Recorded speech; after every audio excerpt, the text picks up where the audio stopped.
嘅提問啦。今日同大家報告嘅係有關於終審法院首席法官嘅任命。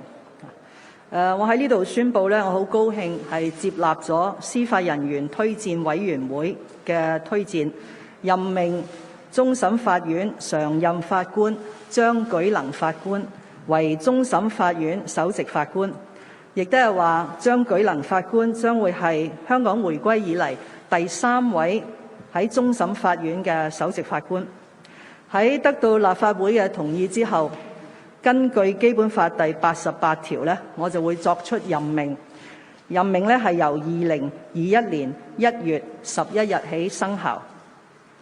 大家都記得嘅啦，官為終審法院首席法官，亦都係話張舉能法官將會係香港回歸以嚟第3位喺終審法院嘅首席法官。喺得到立法會嘅同意之後，根據基本法第88條咧，我就會作出任命。任命咧係由2021年1月11日起生效。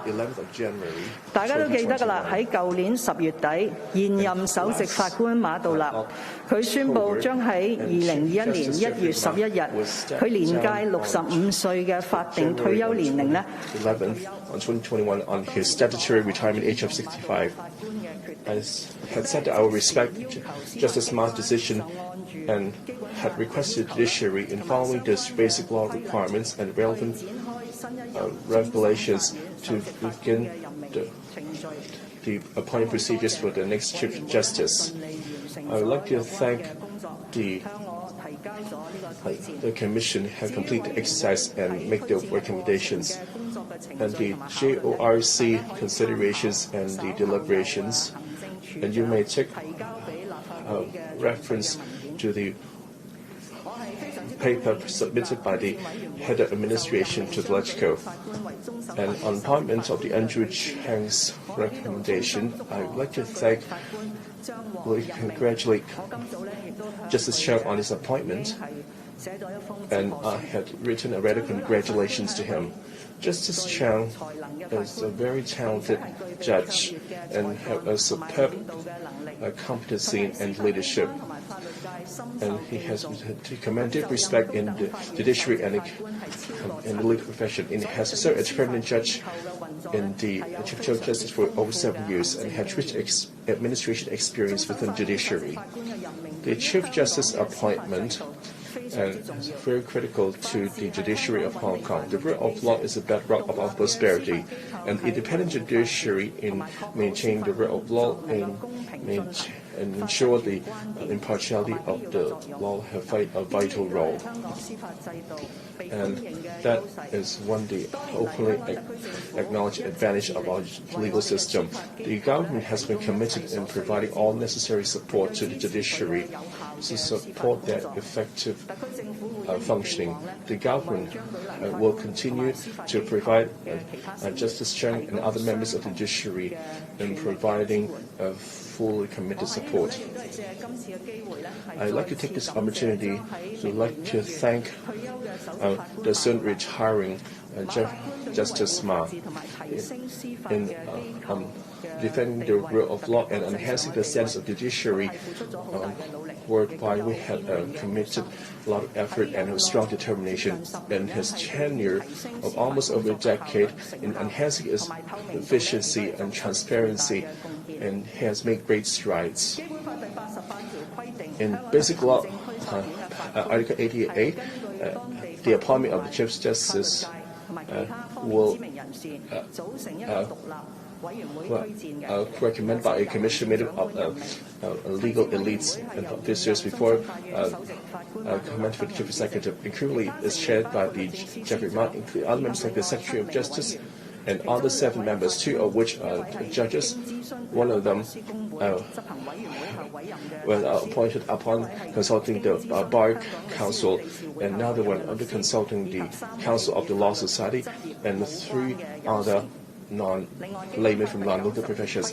In basic law, Section Article 90 mandated that the appointment of the judges of the Chief Court of Final Appeal only the point we made up upon getting the consent of the LegCo, and we shall begin such exercise in due course. Any questions? Now for the questions. And this is the third time that the Chief Executive being depressed, so there will be a concise session. Cable news. It was mentioned that the proponent of the Chief Justice must get the consent of the LegCo. However, it has not been functioning normally since last year. And how confident are you in getting the passage? And today, midnight, we'll have this so-called body closure. And back in January, February, the healthcare staff have asked for a strike, for body closure. Does that mean that they have been vindicated and the government have been too late? And would you retract the statement of the whole intimidation on banning the sale of alcohol in bars? When will be implemented at the earliest? And what is the legislative process? And some bar owners claim that this is a band-aid solution. Well, not banning the sale of alcohol will not prevent people not gathering there. Would you rather to close them and make compensation in order to reduce the problem of social gathering? 3 questions here. And according to Basic Law Article 90, of the appointment in the Court of Final Appeal and for the Chief Justice must obtain the consent of the LegCo. That has been established practice. And this has been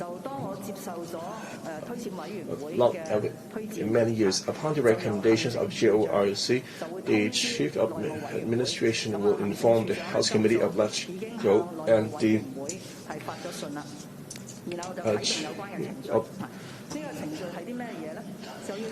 administration had informed the House Committee did decide whether to set up a subcommittee to discuss this appointment proposal.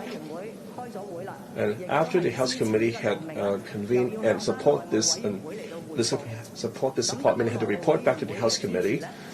And with the support of the House Committee, the administration will give notice to LegCo that to move a resolution at the Council where they will be voted on and passed this proposal.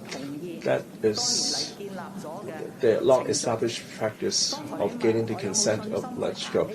As for you asking whether I have the confidence to go through the whole exercise. Well, considering Justice Cheng's high esteem in the legal profession and his rich experience in the judiciary, I'm quite confident that I couldn't see how LegCo would object to his appointment. However, the procedure is a different matter. The House Committee of LegCo, and for the whole 6 months, were not able to elect the chairman. Without a chairman, when the head of administration has submitted this proposal for LegCo consideration, there isn't a House Committee to discuss it, and the way to set up a subcommittee to consider the appointment. But the whole legislative exercise is stuck at that point. That's very much my concern. Thus, I appeal to the House Committee of LegCo can elect the chairman as soon as possible, and so as to deal with a lot more matters, including the appointment of the Chief Justice of the Court of Final Appeal and other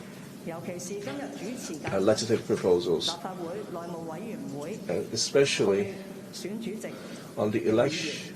And for the chairman, the person who's chairing the committee for the election of the chairman is actually Dennis Kwok, the member representing the legal profession. He, above anyone else, most understands the importance of the course in order to facilitate the early appointment of Justice Cheng.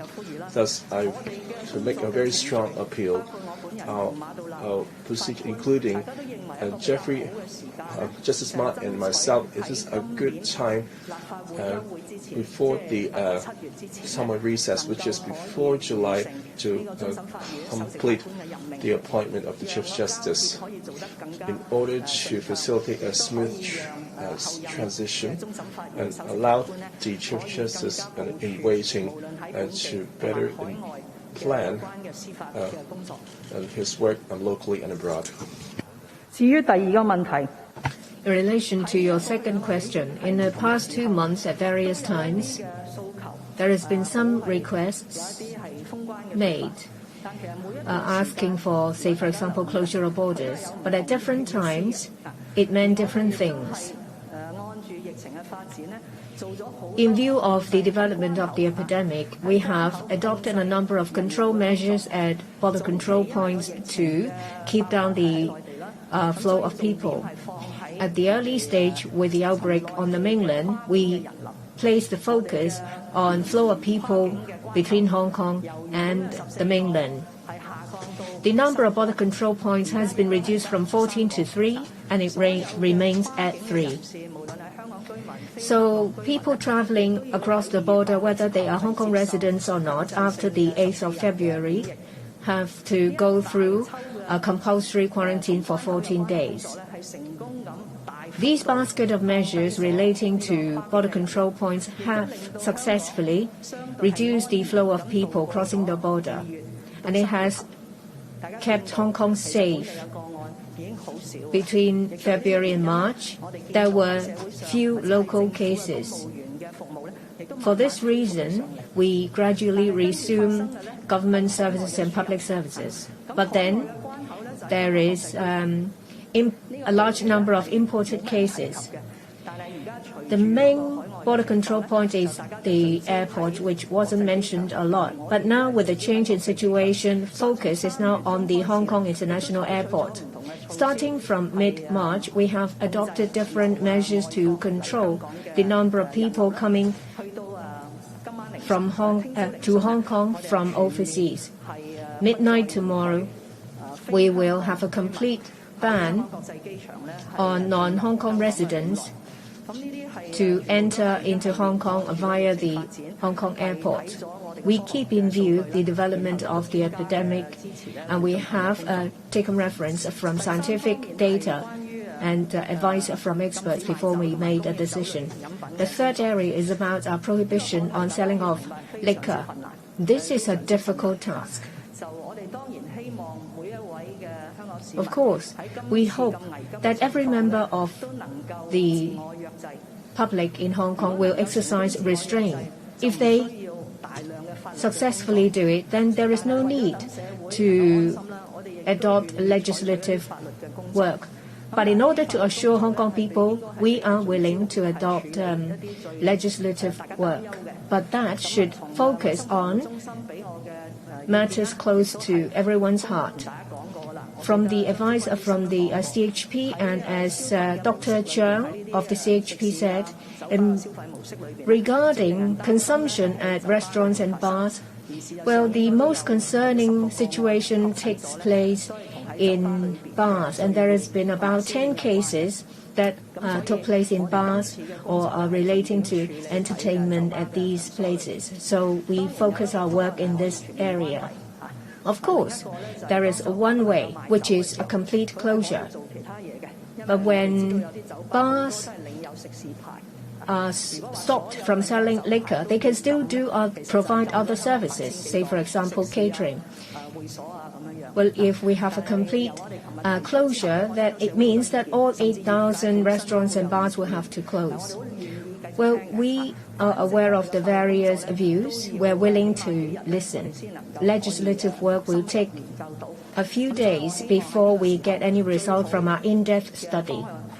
The best option at the moment is for everyone to exercise self-restraint, to reduce social contact, and unless it is absolutely necessary, stay at home.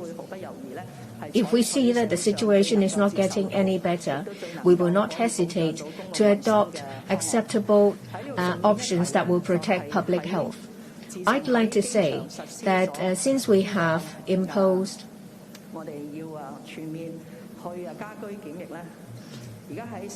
comprehensive home quarantine at the airport, we have seen a number of cases of people who have flouted this quarantine order.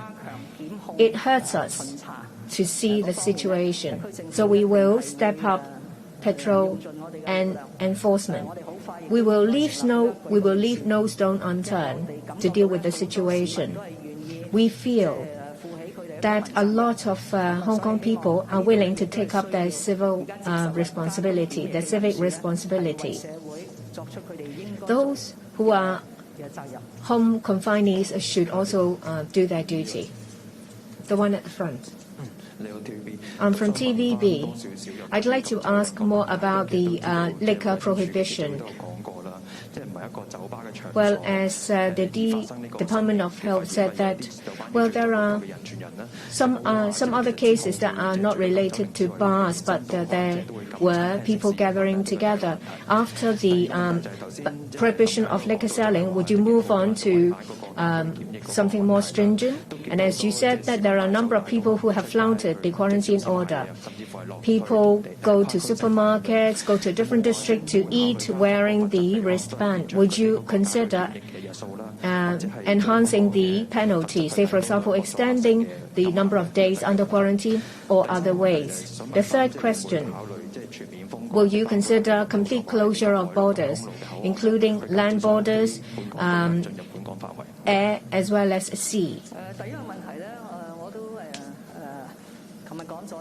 As I said yesterday, our legislative work will use a way of empowerment. That means that there will be an empowering regulation to impose further restrictions if necessary. These restrictions can come in different forms. The most extreme one is closing of restaurants. Lesser ones are to control or restrict their operating times or restricting the number of people at each table. Every time we think about what measures are in place here and what measures are overseas, we have to take into account Hong Kong's situation. The second question, as I've said, in relation to those people who blatantly flout the quarantine order by leaving where they're supposed to be, they increase the risk of infection. That is very irresponsible. How do we stop such irresponsible act? Of course, I appeal to people not to do something like that because it will hurt society and they break the law.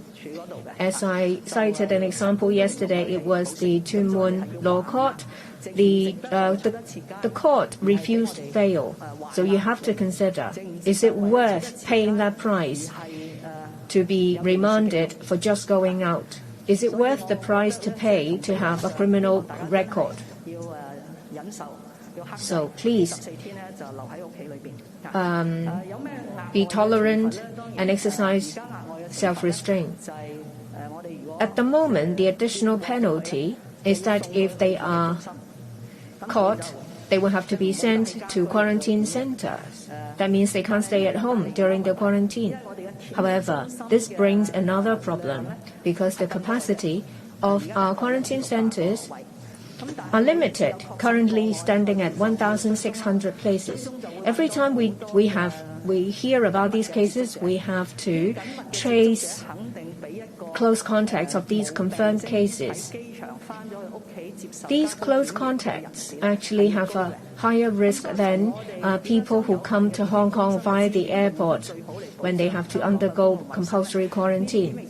The most effective way to protect public health is to save these quarantine center facilities for close contacts of confirmed cases. But if there are a large number of people flouting the quarantine orders, and if they have to be sent to quarantine centers, this will have impose a heavy burden on our work. I don't want to see that happening often. I hear that a lot of people say that, well, why don't they why aren't they put in quarantine centers? We don't have the favorable condition to that. And there are difficulties in finding quarantine centers. Were it not been for the strong objection 2 months ago, perhaps we would have a better condition in relation to designated clinics as well as quarantine centers. We have 6,000 to 7,000 people arriving in Hong Kong every day via the airport. Every day we issue 6,000 to 7,000 wristbands. They have to go through 14-day quarantine. That means at any time there are about 9,000 to 100,000 people that are under quarantine. We can't have that many places. We have to allocate limited resources based on risk.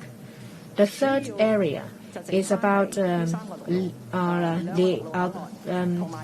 contact with other places, the 3 land borders as well as the Hong Kong International Airport.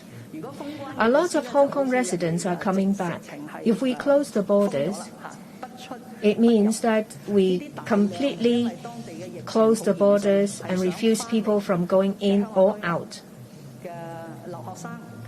There are Hong Kong residents or overseas students who would like to come back. There is also the constitutional perspective. Under the Basic Law, Hong Kong people have freedom of movement, so we can't turn them away.